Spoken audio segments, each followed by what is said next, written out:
So,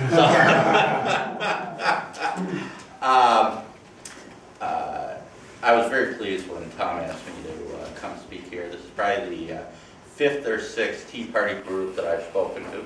I've spoken at Optimist clubs as well, and so I'm a big fan. And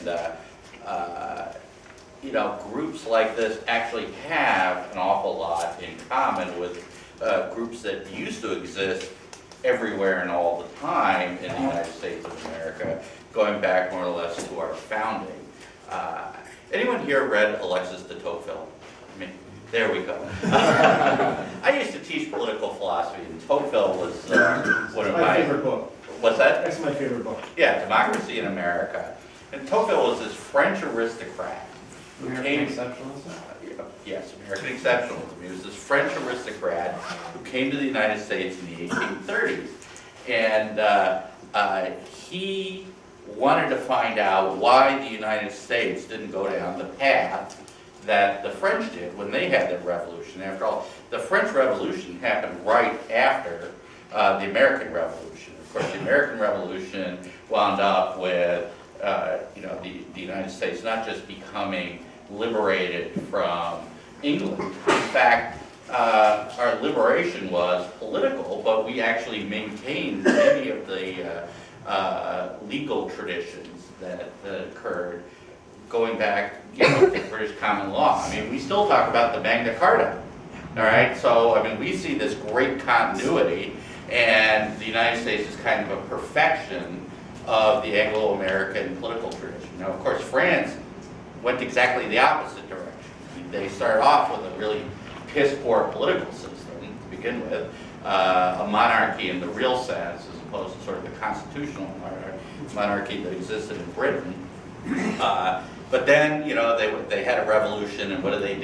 They chopped each other's heads off pretty quickly. It was a total and complete disaster. And when you think of France in the 19th century, you think of Napoleon, you know, the beginning of world wars, entire generations of French, you know, the young French essentially getting killed off in wars, and of course a complete breakdown of their political order. We're currently in the 5th French Republic. You know, they just have not had a particularly good record when it comes to politics. And so Tocqueville came to the United States basically to figure out why America was an exception.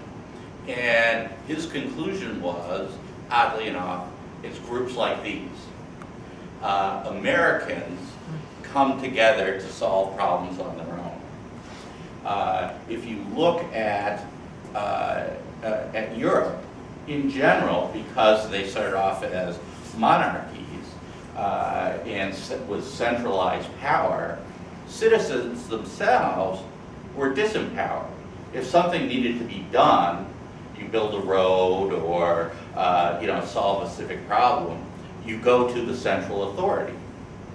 You know, one of the things that I learned, you know, in terms of the difference between the United States and France, for instance, is the French Minister of Education can look at his watch and say, 5th graders are reading this right now, everywhere across France.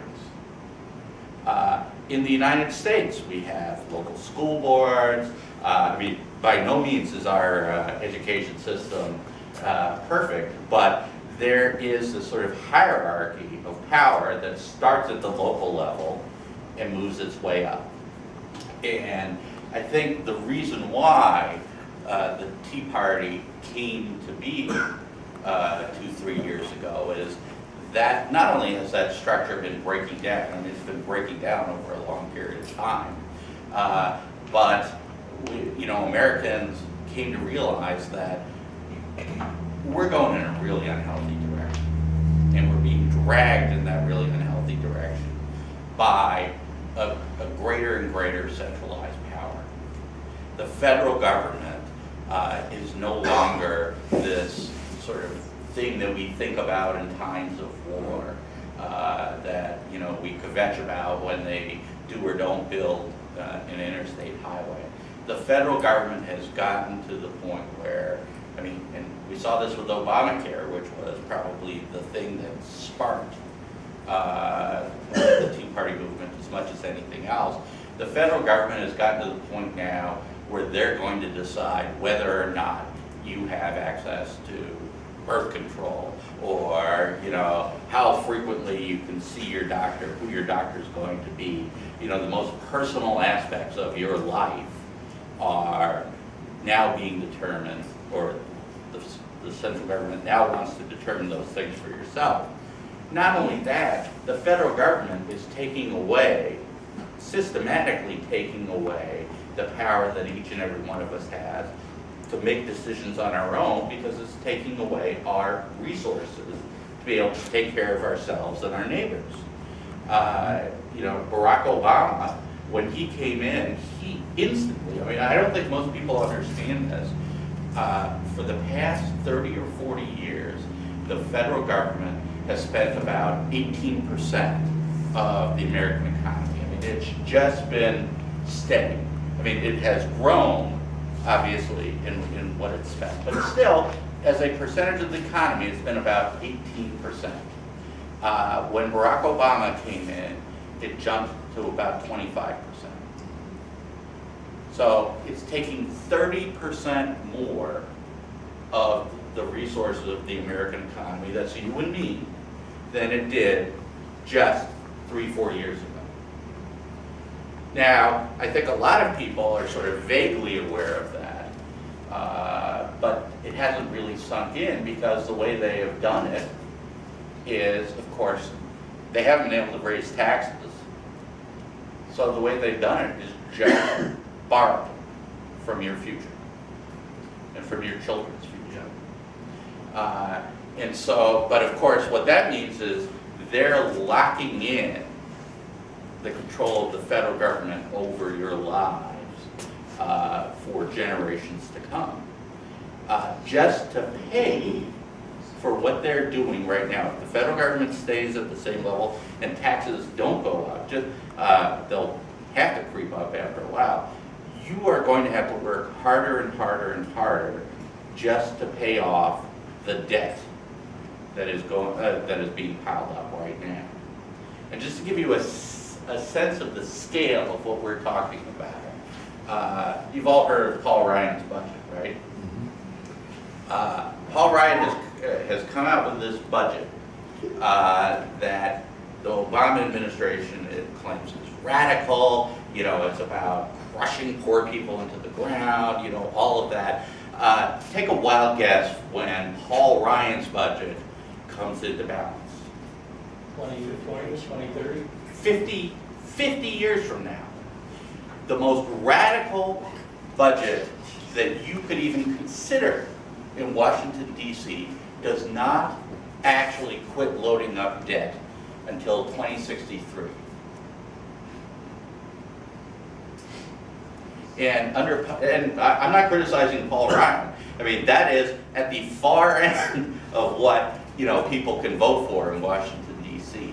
We have gotten ourselves into so deep a hole in terms of the power that the federal government has taken away, and the increasing dependence of so many people on the federal government, that in order to right that ship, to keep it from capsizing, it takes 50 years.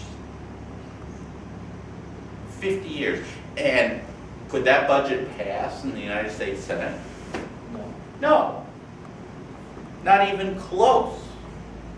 Does Barack Obama, do our friends in the United States Senate do anything to address the debt at all? No. No, they don't. They're talking about increasing the national debt by $1 trillion a year, as far as the eye can see. Now, to put that in perspective, when Ronald Reagan became president of the United States, and it's the first time I heard people talking about the national debt. The national debt, everything that had been built up over nearly 200 years, or slightly more than 200 years, of the United States of America, was less than $1 trillion. It was about $900 billion. the entire national debt. And now it's sitting at $15 trillion, over $15 trillion, and they're talking about adding $1 trillion a year to that. So you're looking at, by the end of the decade, it'll be about $24 trillion. And that's assuming that they don't do things that they do every single year. The alternative minimum tax fix.